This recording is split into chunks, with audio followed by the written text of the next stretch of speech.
Hi everyone, in this video I am going to show you how we can automatically highlight entire row when you active a cell, like this. But first don't forget to like the video, leave a comment and subscribe our channel. Let's start. First select the cells you want to format this range, then go to Conditional Formatting. Click Manage Rules, New Rule.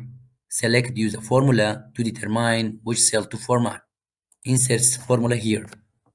Equal sign, row, bracket, close bracket, again equal sign, cell, open bracket, double quotation, row, double quotation, close bracket.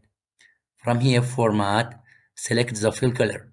For example, I selected this color.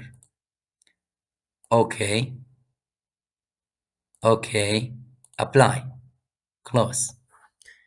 You see, now I select this, it doesn't work fast.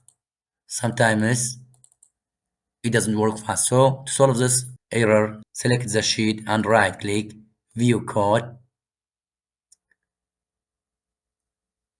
From here we have general, select worksheet and enter. From here write application point calculate. Now close this one again. You see how responsible now. Just active a cell directly, it highlights the entire row, it avoiding confusing. Don't forget to like the video and subscribe our channel. Have a nice time.